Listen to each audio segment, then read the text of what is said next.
गदगद है सब। आज सबसे सुबह से ही सब लोग हर्षोल्लास के साथ धरने पर बैठे हैं। हम आज अपने गांव समाज इलाके और क्षेत्र की तरफ से आप लोगों के सामने ये ऐलान करते हैं, जब 28 तारीख को माननीय मंत्री कृष्णपाल गुर्जर जी हमारे बीच में आएंगे तो जो हमारी संस्कृति है, जो हमारी सभ्यता है, हम उसी परंपरा के साथ माननीय मंत्री कृष्णपाल गुर्जर जी का अपने गांव समाज में स्वागत करेंगे। ढोल नगाड़ों की थाप पर माननीय मंत्री जी को अपने धरना स्थल तक लाएंगे। फूलों की बारिश होगी और माननीय मंत्री जी का पूरा स्वागत। जिस तरह से हमारा समाज है, हमारा गांव है, हम उसी तरह से माननीय मंत्री जी का स्वागत करेंगे और अपने धरना स्थल पर लाने का काम करेंगे। इससे ज्यादा खुशी की बात हमारी माताओं बहनों में, बड़े बुजुर्गों में, नौजवान बच्चों में, इससे बड़ी ज्यादा खुशी की बात दूसरी कोई नहीं है। प्रधान जी, 60वां दिन आज प्रवेश कर चुके हैं आप अपने धरना प्रदर्शन को लेकर। आपको लगता नहीं है कि 25 तारीख का जो कैप्सूल आपको पिलाया जा रहा है, हो सकता है 28 को उनका निर्णय बदल जाए? माननीय मंत्री, इसका जवाब मैं दूंगा आपको। ऐसा कुछ नहीं है, क्योंकि ये बात हमारी इस 25 तारीख के कैप्सूल जो आप बोल रहे हो, इससे पहले से चल रही है। हमारी ये बातें चल रही हैं 4 तारीख से, जब तक तो ये कैप्सूल पैदा भी नहीं हुआ। किसके साथ चल रही है बात आपकी? ये कृष्णपाल जी से ही हमारी बात चल रही है। तो उन्होंने बता दिया कि मैं 28 तारीख को आके ये घोषणा करूंगा, यहाँ पर डंपिंग यार्ड नहीं बनेगा। बिल्कुल बात हुई। खुद माननीय मंत्री जी ने आज अपने मुखारबिन से बात कही है कि देखो जी, जब तक समय और दिन नहीं रखा जाता, जब तक कोई बात पक्की मत समझो। हमारी बात तो पिछले 10 दिन से लगातार चल रही थी माननीय मंत्री जी से, लेकिन कोई समय और दिन नहीं रखा गया था। लेकिन आज सुबह 10 बजे उन्होंने समय रख दिया, 28 तारीख का दिन रख दिया और सुबह 11 बजे का समय रख दिया। आज हमारी खुशी का ठिकाना नहीं है। यदि सरकार अपने वादे से मुकर जाती है तो क्या धरना दोबारा चालू हो जाएगा? धरना तो सुचारू रूप से चल रहा है, 28 तारीख तक चलेगा, लेकिन हमें पूर्ण विश्वास है कि 28 तारीख को माननीय मंत्री जी हमारे बीच आएंगे और हमारे कूड़ा घर को हटा जाएंगे। जब आपको आश्वासन बैठे रहेंगे निरंतर 28 तारीख तक हमारा धरना चलेगा और 28 तारीख को यहाँ पर जश्न का माहौल होगा। जब आपको आश्वासन मिल गया तो अब यहाँ से उठोगे नहीं क्या? 28 तारीख तक यहीं रहेंगे जब तक मंत्री जी हमारे बीच में आकर हमें आश्वासन नहीं देके जाएंगे, कूड़ा घर को हटाने का ऐलान नहीं करके जाएंगे। इलाका और क्षेत्र यहाँ बैठा रहेगा। रोहतास जी, एक चीज जानना चाहेंगे, लगातार 2 महीने हो गया धरना देते हुए और बहुत सारी घटनाओं को यहाँ अंजाम दिया गया, आज जाने अनजाने बहुत सारी चीजें हुई। आखिर 2 महीना बीतने के बाद ही क्यों ऐसा मंत्री जी की तरफ से आश्वासन मिला? हर चीज का एक समय मुकर्रर होता है। हमारे नसीब में 2 महीने यहाँ बैठना था, हम उसको अपना नसीब समझकर भूल जाएंगे। अगर 28 तारीख को माननीय मंत्री जी हमारे कूड़ा घर को हटा जाएंगे, हम उनका धन्यवाद करेंगे इलाके और क्षेत्र की तरफ से। अगर आश्वासन आपकी इच्छा अनुसार नहीं हुआ तो अगला आपका रुख क्या रहेगा? वो 28 तारीख के बाद तय होगा।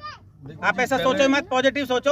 हमारा इलाका और क्षेत्र आज पॉजिटिव सोच रहा है, सकारात्मक दिशा में हम सोच रहे हैं। हमें माननीय मंत्री कृष्णपाल गुर्जर जी बहुत बड़े आदमी हैं, 45 लोगों में बैठते हैं जो भारतवर्ष के भाग्य का फैसला करते हैं। हमें उनकी बात पर पूर्ण विश्वास है, पूर्ण भरोसा है। हम दिल से कहना चाहते हैं, इलाके और क्षेत्र के लोग उनकी माननीय मंत्री जी की बात पर भरोसा करके आगे बढ़ रहे हैं। रोहतास जी, बात करें, पहले आप लोगों ने सांसद का विरोध किया था, सांसद के खिलाफ नारेबाजी की थी, और दूसरी तरफ बात करें अब वाहवाही कर रहे हैं आप लोग, क्यों?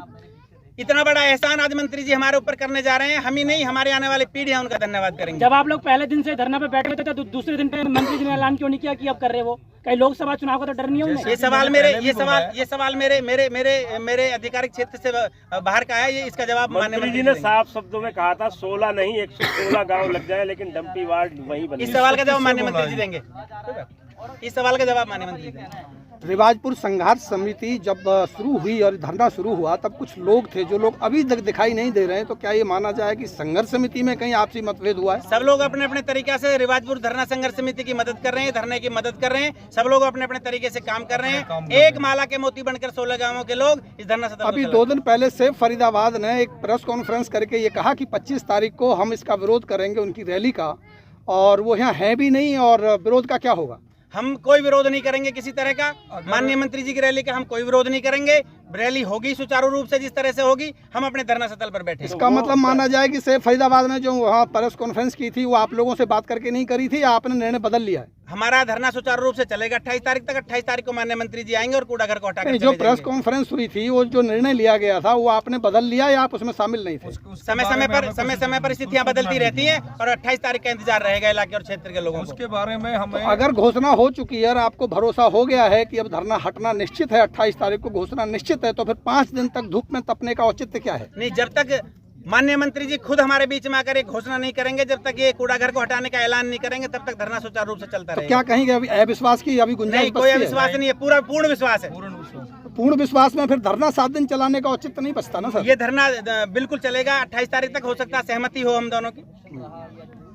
मतलब ये माना जाए कि जानबूझ के प्लानिंग के तहत हम धरना चला रहे हैं और जानबूझ के प्लानिंग के तहत हम उसे खत्म करें। 25 तारीख की जो रैली है उसमें गांववासी जाएंगे नहीं, ऐसी कोई 25 तारीख की जो रैली है उसमें गांववासी, हमने इलाके और क्षेत्र के लोगों से कह दिया जो भाई जाना चाहता है वो रैली में जा सकता है, सबको खुला अधिकार है। कुछ सहयोग राशि देने की बात निकल के आ रही थी कि कृष्णपाल जी सहयोग राशि भी देने की बात कही है, क्या वो सही बात है? हमारे सामने नहीं, एक जो बच्चा शहीद हुआ है, हाँ उनके लिए सरकार ने क्या उसके लिए सरकार ने हमारी मदद करी है, हम उसका धन्यवाद करते हैं सरकार का। उस तरह से क्या वो पैसे मिल गए? हाँ पैसे आने वाले हैं, आजकल में आ जाएंगे। अभी फोन आया था प्रशासन के अधिकारियों का किसी का, उन्होंने बोला कि क्या मैसेज आया। जब इस तरह की बातें चल रही हैं तो वो सब काम हमें पूर्ण विश्वास है हो जाएगा। हम तो गांव समाज के लोग हैं, भरोसा करने वाले और भरोसा देने वाले लोग हैं, हमें पता है भाई उन्होंने हमसे कही है प्रशासन ने, तो हम पूर्ण विश्वास करते हैं। और माननीय मंत्री जी की बात पर भी हम उसी आधार पर गांव समाज के लोग हैं। आश्वासन लिखित देंगे या लिखित में दिया हुआ है, लिखित में आश्वासन हमें जो दिया गया उस बच्चे के लिए वो लिखित में दिया गया और हमारी बातें पूरी होंगी, हमें विश्वास है। क्या उस बच्चे का स्टैचू बनवाओगे इस कॉलोनी में?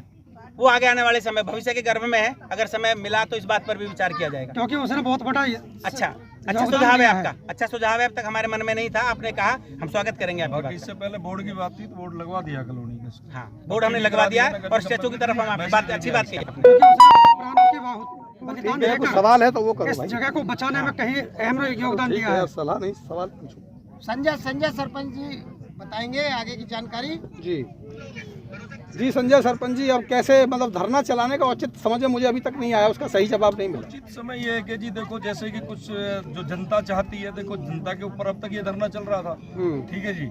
अगर उनके मन में ये है हर 5 उंगली बराबर नहीं होती, अब वो चाहते हैं कि चलो जी हम 4-5 दिन जब इतने दिन झेला है तो नहीं, सवाल बड़ा सिंपल सा है, या तो आप बोलिए कि भरोसा हो गया है कि 28 को हटेगा तो फिर आज ही हट जाना चाहिए, घर जाना चाहिए। पूर्ण भरोसा हो गया, पूर्ण भरोसा है। और अगर पूर्ण भरोसा है तो फिर औचित बचता नहीं, फिर 8 दिन तक और गर्मी क्यों? पूर्ण भरोसा नहीं जी, कोई ऐसी गर्मी नहीं, हमारा तो दिल यहीं लगता है जी। अब हम तो सुबह अपना सब कुछ काम धंधा छोड़कर चले जाते हैं, हमारा तो यही मन लगता है। इस सफलता का श्रेय किसको देंगे? पूरे इलाके और क्षेत्र के 16 गाँवों के लोग, जन बच्चा, बुजुर्ग, महिलाएं, बच्चे, नौजवान, एक जन बच्चा को इस बात का श्रेय जाएगा। क्या उनको भी श्रेय जाएगा जो शामिल तो हुए थे लेकिन बीच में आपका साथ छोड़ जो लोग हमारे धरने पर नहीं भी आए, हमारे इलाके के जो अपने घरों में बैठे हैं, जिनकी आत्मा हमारे साथ है, उनको भी इस बात का श्रेय जाएगा। जो फैसला मंत्री जी ने आपको सुनाया है, उस फैसले से आपके जितने समिति में लोग शामिल हैं या जितनी जनता यहाँ पे महिलाएं हैं, ये समर्थन आपकी कर रही है? जन बच्चा समर्थन कर रहा है, जन बच्चा खुश है, खुशी की लहर है इलाके और क्षेत्र में। 28 तारीख को धरना खत्म हो जाएगा, कूड़ागर हट जाएगा माननीय मंत्री जी की उपस्थिति में। ललित जी एक सवाल है बस खाली, 28 तारीख को जो आश्वासन दिया है, 25 तारीख को रैली है, साफ ये दिख रहा है कि 25 तारीख की रैली के लिए खाली आश्वासन दिया। उस आश्वासन का कोई प्रूफ, कोई रिकॉर्डिंग, कोई ऐसा कुछ गांववासी को दिया है? केवल गांववासी भोली भाली है, जैसा आप कह रहे हैं, मतलब ऐसा मान रहे हैं वो, जैसा आपने दिया है, तो क्या ये खाली मतलब एक अफवाह तो नहीं है? माननीय मंत्री जी बहुत बड़े नेता हैं आज पूरे हिंदुस्तान के, उनसे बड़ा नेता हमारे इस इलाके क्षेत्र में नहीं है। उनकी बात का कहना, आप तो बुद्धिजीवी लोग हैं। तो आपके साथ बोला और कौन था आपके साथ? आप ही गए थे मतलब या कोई और? माननीय मंत्री जी से टेलीफोन पर वार्ता हुई है, पूरी कमेटी के बीच में वार्ता हुई है, टेलीफोन स्पीकर ऑन हुआ है। माननीय मंत्री जी ने अपने मन से, अपने दिल से बात कही है, दिन रख दिया, तारीख रख दी और समय रख दिया। उसके बाद हम इलाके के लोग पूर्ण विश्वास करते हैं माननीय मंत्री जी 28 तारीख को हमारे बीच में आएंगे और हम उनका पूरी गर्मजोशी के साथ स्वागत करेंगे। स्वागत नहीं हुआ होगा हमारे 16 गांवों के बीच इस चौहान बेल्ट में पहली बार ऐसा ऐतिहासिक स्वागत माननीय मंत्री कृष्णपाल गुर्जर जी का हमारे धरना स्थल। कोई समय तय किया गया कि सुबह शाम कब आएंगे, कितने बजे? हम भी 11 बजे का समय दिया गया और कुछ ऊपर नीचे हो गया तो बता देंगे, लेकिन 11 से 2 के बीच का, 11 से 2 के बीच का। वो तो नेता की पूरी है कि भाई नहीं, हम भी आएंगे ना उसमें, हम भी इस चीज को दिखाएंगे ना कि जिस तरह से आश्वासन मंत्री जी ने दिया है पूरा हो पाएगा या नहीं। अब औचित्य क्या बचा है और क्या कहेंगे इस धरने को लेकर जिस तरह का निर्णय हुआ? पहले तो सभी पत्रकार बंधुओं का बहुत बहुत हार्दिक धन्यवाद और नमस्कार आपके दर्शकों को। अभी धरना खत्म नहीं हुआ है, धरना अभी चल रहा है और जैसा कि पूर्व में भी होता आया है, ये हमारा पहला अनुभव नहीं है, ये हमेशा धरने पर घोषणाएं पहले होती हैं या चिट्ठियां बाद में आती हैं, फिर उसके बाद में काम चालू होते हैं। और कई बार हमने भी किया है कि घोषणाएं हो गई, चिट्ठियां आ गई और टेलीफोनिक जो आश्वासन हो गए, उसके बाद भी धरना जब तक उसका कार्यान्वयन नहीं हो गया तब तक धरना चलते रहे, ऐसी कोई बात नहीं है। धरना समिति ने जब धरना शुरू किया था तब जो लोग थे वो लोग अभी दिखाई नहीं दे रहे इस निर्णय के समय में, क्या माना जाए, नाराजगी है या अनुपस्थिति? देखो, इसके बारे में मुझे ज़्यादा जानकारी नहीं है, हो सकता है कि वो किसी काम में फंसे हों या कोई किसी और क्रिया में लगे हों, ऐसा भी हो सकता है। तो जैसा आज बुलावा था यहाँ पर संजय जी का, सरपंच साहब का, इन्होंने ही घोषणा की थी सवेरे उस पर अपने जो हमारा ग्रुप है उस पे इन्हीं का आश्वासन था, आह्वान था, और इनका रोहतास जी का।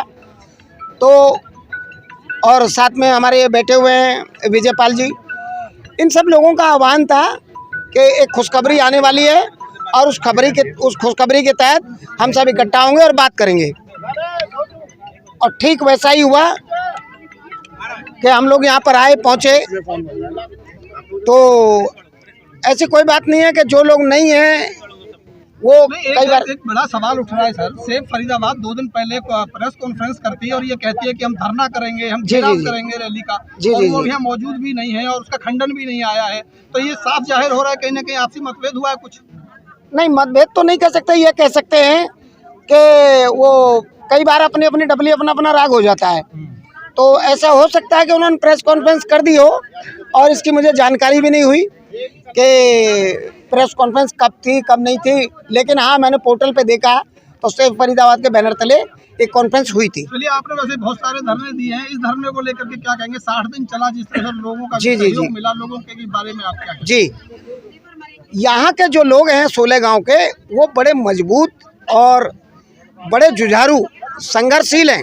और ये पूरी बेल्ट भाजपा को ही वोट देने वाली रही, और ये पता नहीं किन कारणों से इतना लंबा चल गया, नहीं तो ये तो 10-15 दिन में खत्म हो जाना था। आपको नहीं लगता कि लंबा चलाने के पीछे भी बीजेपी वालों की अपनी कोई साजिश है? नहीं, ऐसा इकट्ठा करो, पहले माहौल बनाओ, फिर वहाँ जाके उनको गिफ्ट दे दो और वहाँ से सिरे ले लो। नहीं, ऐसा नहीं है। इस समय जो मौजूदा काल चल रहा है उसमें ये पीड़ित लोग हैं, और पीड़ित जो है पीड़ा के अपने सरकार से भी कह सकता है, अपने नेताओं से भी कह सकता है, उसको पूरा हक है। ये जरूरी नहीं कि विपक्ष ही आंदोलन चलाए, विपक्ष ही संघर्ष करे। कई बार ऐसा होता है कि जिनको तकलीफ है। बाबा राम केवल का अगला आंदोलन का कौन सा स्थान होगा, कौन सी जगह होगी और कौन सा मुद्दा होगा? देखो, मेरा तो जो काम है, अब पूरे शहर को सारे पत्रकार जानते हैं, सारे फरीदाबाद के और हरियाणा के लोग जानते हैं कि मेरा जो काम है, जहाँ पीड़ा दिखाई दी वहाँ बाबा मिलेगा। तो पीड़ा यहाँ थी, मेरा यहाँ से कोई मतलब नहीं था, ना मेरी जमीन थी। कृष्णपाल जी के लिए बाबा राम केवल क्या बोलेंगे? देखो, कृष्णपाल जी से तो मैं कहूँगा कि मंत्री महोदय, अगर आप जल्दी चेत जाते तो ये 60 दिन नहीं बीतते। तो फर्क क्या पड़ा? लेट हो के अभी तो फूल बरसा तो अभी भी होगी ना। नहीं है, कोई बात नहीं है। देखो, फूल वर्षा और ये तो सब वो एक कहने की बात होती है, लेकिन स्वागत सम्मान सबका है। अब उन्होंने हमारी बात मान ली और 28 तारीख को आ जाएंगे तो स्वागत है, नहीं तो ना ये डंडा है ना ये झंडा है, सब कुछ ऐसे कैसे ही है। शिकायत सारे सिक्के गिलवे सारे खत्म हो जाएंगे। बाबा के इस जनता के? बाबा के नहीं, बाबा तो व्यवस्था से लड़ता है, बाबा व्यवस्था से लड़ता है, बाबा प्रशासन से लड़ता है, बाबा क्रियाकलापों से लड़ता है, बाबा अन्याय के खिलाफ लड़ता है। ये जो है आप जो कहना चाह रहे हो वो अलग उसमें संदर्भ में जा रहा है। तो क्या 28 तारीख को बाबा राम केवल कृष्णपाल जी के गले में फूल माला डालेंगे? देखो, मैं ये कह रहा हूँ कि फरीदाबाद से सारी समस्याएं हटा दें। फूल माला क्या, तो मैं तो उनको अकेला लड्डू से बर्फी तोल दूंगा। फरीदाबाद की सारी समस्या हटा दें। पूरा घर बड़ी समस्या थी, ये हटाइए। तो इसके लिए तो आपको ये क्षेत्र के लोग हैं, क्षेत्र के लोगों का मैं समर्थन करने आया हूँ। क्षेत्र के लोग इनको फूल माला से तोलें, क्षेत्र के लोग इनको हाथी घोड़ा से तोलें, मैं इनके समर्थन में हूँ। चलिए, बहुत बहुत शुक्रिया।